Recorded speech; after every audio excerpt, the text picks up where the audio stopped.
Bonjour à tous, nous sommes lundi. Je vous souhaite donc une bonne semaine et comme je l'avais annoncé, je vous propose aujourd'hui une courte vidéo sur c'est super ce que tu fais Isa, c'est génial, moi j'en aurais vraiment besoin pour moi, mais, mais c'est pas possible.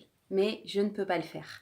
En fait, c'est un trait complètement humain. On a tous, à un moment ou à un autre, eu cette réaction.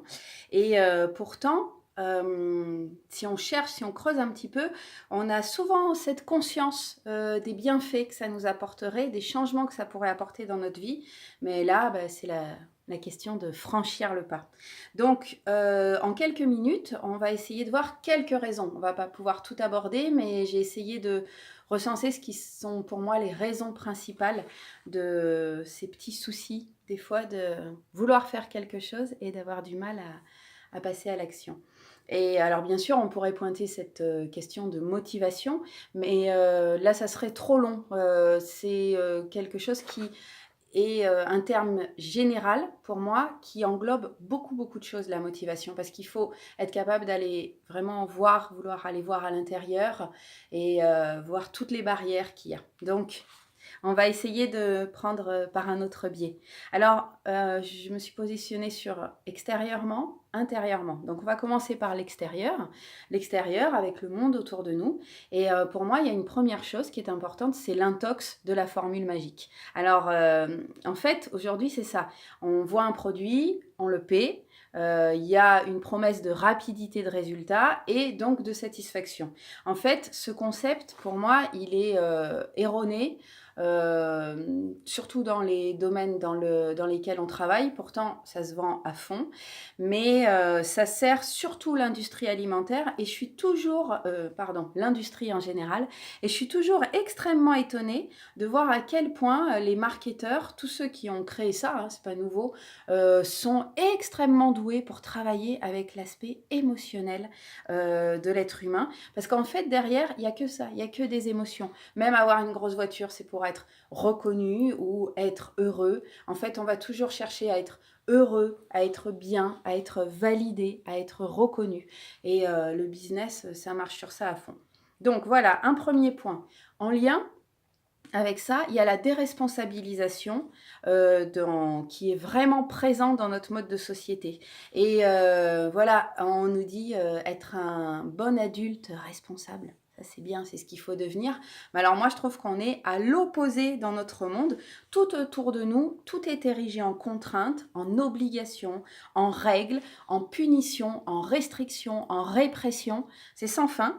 Et or, c'est extrêmement déresponsabilisant pour nous, pour l'être humain, la personne elle-même. Parce que en fait, on est déjà submergé avec tout ça. Donc, il y a une perte de libre arbitre petit à petit et la capacité à revenir à soi-même, à ce qui est bon pour nous fondamentalement. Bon, ça, c'est quelque chose, si vous avez envie de me poser des questions, vous pouvez m'écrire. Je ne vais pas digresser sur ça, mais maintenant, j'en suis convaincue. Quand on propose le mouvement inverse, du coup, ça fait peur. C'est normal. Du coup, intérieurement, pour en venir à ça, justement, la notion de peur. Avec la peur, il y a déjà une première chose que j'appelle les faux prétextes, le temps et l'argent. Alors, s'il vous plaît, montez pas sur vos grands chevaux, parce que bien sûr, on peut avoir du manque de temps. Bien sûr, il y a des difficultés financières, il y en a beaucoup, et en plus, j'ai envie que mes formations soient ouvertes à tout le monde. Mais je vous invite à observer dans votre quotidien ce qui pourrait être géré autrement avec ces deux choses-là, le temps et l'argent. On tombe ici dans les notions de choix et de priorité. Donc c'est pareil, je ne vais pas développer là, mais bon, de toute façon, je vous fais confiance. J'espère. Voilà. Parfois, nos priorités, elles ne sont pas bien placées car elles viennent essayer de combler un manque, justement, plutôt que d'aller regarder et de prendre des décisions pour avancer.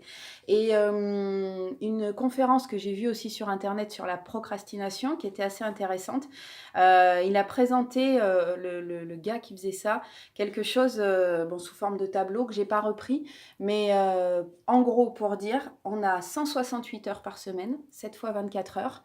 On va considérer qu'il y a 40 heures de travail par semaine. à peu près 56 heures de sommeil, donc ça c'est du 8 heures de sommeil, hein, il y en a qui dorment moins. 35 heures pour le quotidien, faire les courses, faire à manger, etc. Bon, alors avec tous les gens qui sont plutôt micro-ondes, décongélation et tout, en plus, ce temps doit être réduit. Mais sur base de ça, ça fait 37 heures par semaine qui sont pour faire autre chose, pour notre temps libre ou pour faire autre chose en tout cas. Donc la notion de temps, elle peut être revue. La notion d'argent, pour moi, elle peut être revue aussi, mais je ne vais pas rentrer là-dedans. Je ne veux pas du tout juger les fonctionnements des uns et des autres. Mais voilà, il y a des choses qui peuvent s'organiser. Bon, je suis déjà à un peu plus de 5 minutes. Alors, on va avancer. Mais dans la peur, surtout, pour moi, on va trouver la peur du changement et là, on touche à notre zone de confort. Pour moi, c'est incroyable de voir à quel point nous sommes capables de rester dans des situations qui nous font du mal, enfin des situations qui ne nous conviennent pas, voire qui nous font du mal, voire qui nous détruisent sur le long terme, par simple peur, par peur d'aller explorer ce que nous ne connaissons pas. Et là, je vous parle de quelque chose que je connais très très bien, hein. Donc, il y a vraiment du vécu. Et en fait, je dis par simple peur, mais voilà, c'est comme pour tout. Quand on avance dessus, il y a de la simplicité qui se met en place, mais sinon, les peurs, c'est des énormes obstacles, des montagnes qu'on peut nous-mêmes, a priori, on a l'impression qu'on ne peut pas les franchir. Quand on pense à partir de la peur, on imagine en fait ce que vont être les choses, mais à partir de cette peur-là, avec cette peur au cœur. Donc, on ne peut que créer et concevoir les choses de cette façon. On pense donc dans cette réflexion que les choses sont énormes et vraiment insurmontables, car on les regarde avec ce filtre de la peur. On crée un système de pensée dans lequel on s'enferme.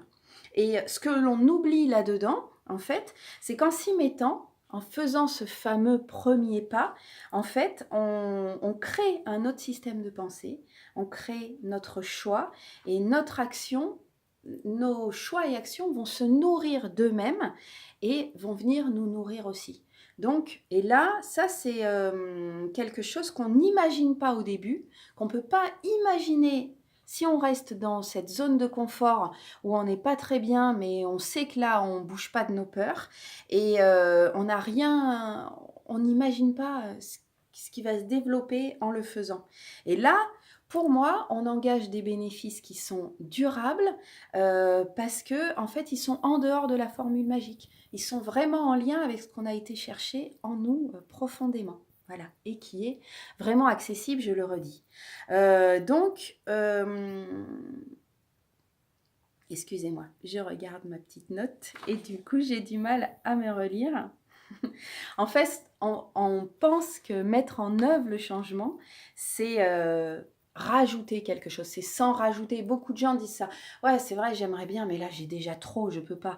Donc, on a cette formation aussi intérieurement. Mais en fait, on ne sait pas encore que en faisant, en fait, c'est s'alléger.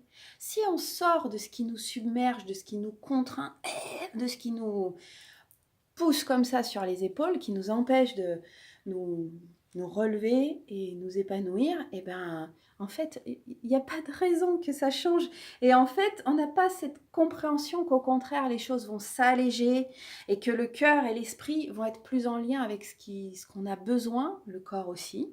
Et voilà, quelque part, j'ai envie de dire, c'est QFD. Enfin, ça me semble tellement simple que je vois que j'ai même moi du mal à trouver les bons mots pour transmettre ça.